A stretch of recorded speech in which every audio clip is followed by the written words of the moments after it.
Well, Senator Hollie Hughes is a Liberal for the state of New South Wales in the federal parliament. I've got her online right now. Hollie, welcome to the program. Hey, how are you, Smithy? I'm very, very well. The voice to me already exists in various forms, but in particular, the form that we know as the Prime Minister's Aboriginal Advisory Council, devised initially by Tony Abbott, which has access to the highest post in the land. And there's no ceiling on the issues it can make recommendations on. If you start reading its charter, gee, it sounds like a voice.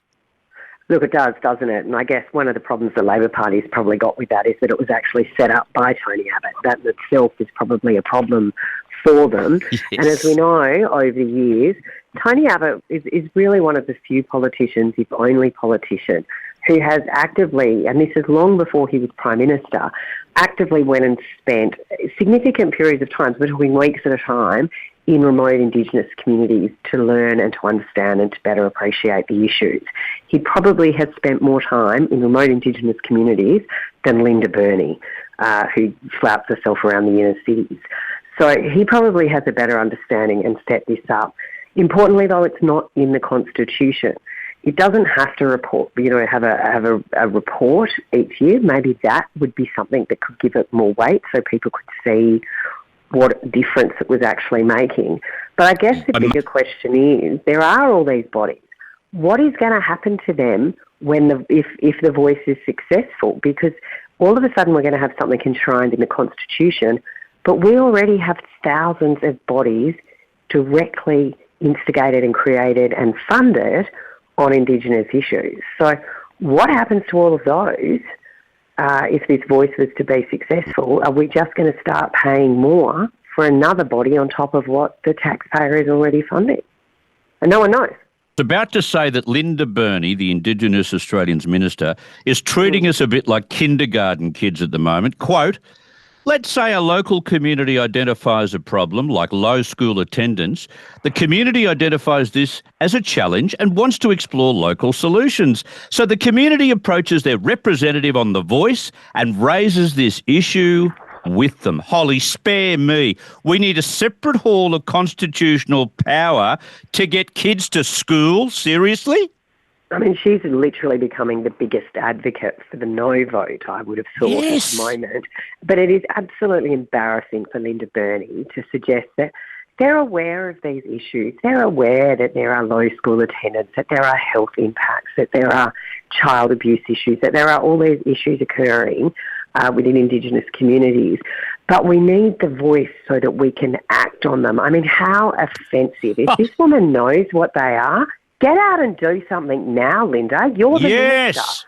Go and do it now. Why do you need, however this body is going to be put together, via a constitutional reform, to give you somehow permission to do this? Are you kidding me? Why is she there if she's not doing anything at the moment? And quite honestly, what she's talking about there with low school attendance, a lot of that comes back to state governments. As Australians listening know, we have 3 tiers of government responsible for different parts. Does the voice then have responsibility or the capabilities to go into each individual state government? I mean, no one's broached that yet. Do they then have the power to go into each individual state and say, hey, this community's got school attendance problems, we need to fix it? I mean, that should be happening, already.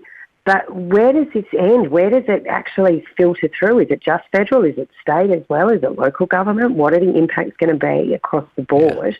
No one is answering. And every time this woman opens her mouth and says something stupid like that, I hope sincerely it adds to the no vote, because this thing is out of control and is absolutely ridiculous in both its nature and the way that it's being pushed forward. Spot on, spot on. Now, Australia will send one of its most sophisticated surveillance planes, the Royal Australian Air Force E-7A Wedgetail aircraft, to Europe for 6 months to help protect key wartime logistics hubs in a significant step up of assistance to Ukraine. I got to say, when I read about this today, I'm thinking to myself, when's this open checkbook approach to Ukraine going to close? And why are we wanting this war to never end? Should we not be applying pressure for these two sides to start negotiating? Look, I actually think that's a really good question, because I was only talking about it with someone last night. The war's been going on for a substantial period of time now, well in excess of 12 months. Yet, with all the alleged support of the West, we've still got nowhere against Putin fundamentally. And it's, either get on and finish the job or something needs to be done, because this just can't become the ongoing war. It is good to see that the Australian government has once again entered the fray. Since this government's come into power just over a year ago, they really pulled back on what support was being given. We know a lot of bushmasters that were expected were yet to arrive or had not been delivered. So at least now they're stepping back up and becoming a supporter of this, because it is important for the West. It is important that the West isn't seen to fail in this effort. But it is an excellent question of how long is this going to be allowed to continue. Yeah, I just think that it's time to negotiate. The killing's got to stop, and there needs to be negotiated peace. You can't just continue this on and on. Now, the Minister for Government in Australia, the Minister for Government Services, I should say, Bill Shorten, he's having a wow of a time at the moment, dancing on the graves of your colleagues who've been nailed by the Robo-Debt Royal Commission. He's now opening his taxpayer-funded chequebook and is open to increasing welfare for the victims of robo-debt. So he's creating his own compo fund. No, thank you, Bill. Yeah, this is a really strange one. And I think it's important people remember that when Bill Shorten set the terms of reference for this Royal Commission, he actually set the terms of reference to start at a very particular point in history, i.e. when the coalition government was in power. It was not able to look back further when both Mr Shorten and Ms Plibersek had overview for a very similar program. It was actually where income averaging initiated. Yet this Royal Commission was not given the authority to go back to the very beginning of this program, but to only start looking at it at a certain point in time. So it was political in its nature. The political glee being demonstrated by those in government is it's immature, it's student politics. We know that there were devastating outcomes for some families, but it is also, what's being lost in this is we do need to have ways that we can recoup overpayments in welfare payments. Yes. This is taxpayer dollars being given out. This is a social safety net that should be there for those that need it when they need it. It is not a replacement income for ongoing and lifelong purposes. It is a safety net. And if there are overpayments, as if there are underpayments, they should be managed.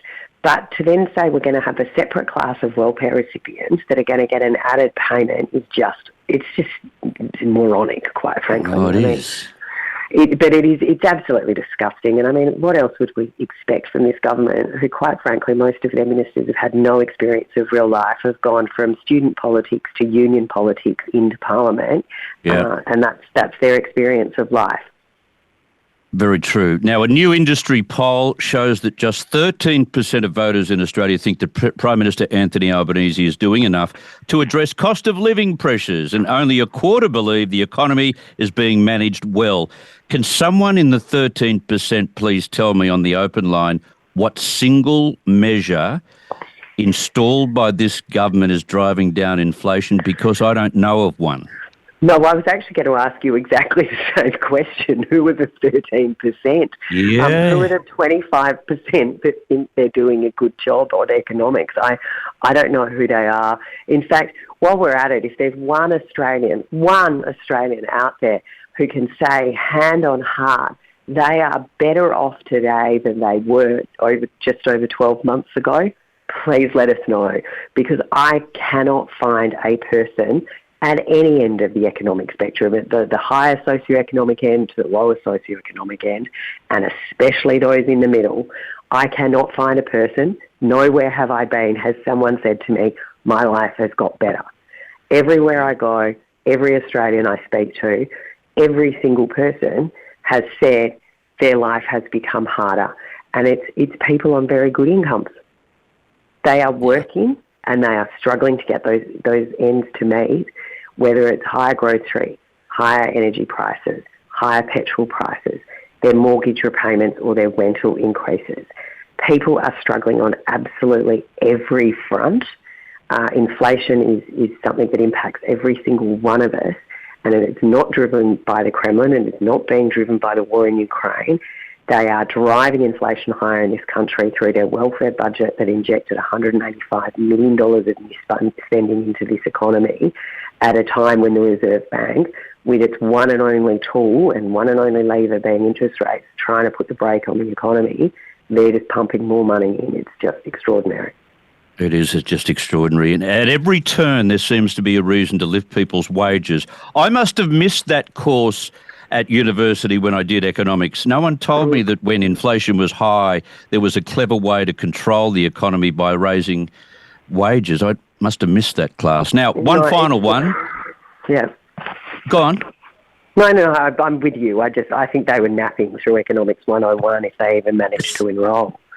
Yeah, exactly. Now, we've got some new rules for women who don't wish to fall pregnant. All doctors and nurse practitioners will be able to prescribe the pregnancy termination pill, and all pharmacies can stock it as the government slashes red tape. Are you on board with this relaxation in regulation? So, look, I'm a safe, aware and legal person when it comes to abortion. I actually worked in Parliament when RU486 was up for debate, the drug that you're talking about. Yep. I wasn't a huge fan of it then, particularly in the sense that it is a 2-pill regime, so it's not a simple matter if you find out you're pregnant, you want to terminate within the first 10 weeks, you take one pill and it's done.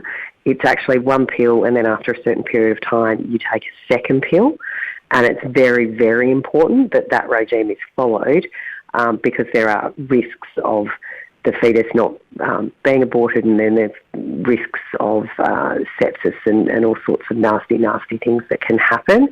And so there are reasons why it has been more tightly regulated, because it could have very dire impacts for the woman themselves if they don't take the regime. So I understand the need to, and we have a situation where abortion is legal and that it should be accessible. We're talking about cost of living pressures, and this is a much cheaper option than the $350+ which can be insurmountable for some women, and particularly younger women. We've heard these stories, but I do have concern that if the regime's not followed, there could be consequences that no one wants to say. But no one wants to talk I've got a little bit more faith in you. Yeah, they just want to talk about lowering the bar and access, which is great, but I just, I felt this way when the debate was going on 20 years ago, and I haven't changed, because if they think this is a way that they can give this to women in low literacy levels, remote communities, without follow-up of the second pill, I have concerns. Okay. You're sticking to your guns. I appreciate... I haven't changed for 20 years. There you go. You won't find many politicians there. This is TNT Radio.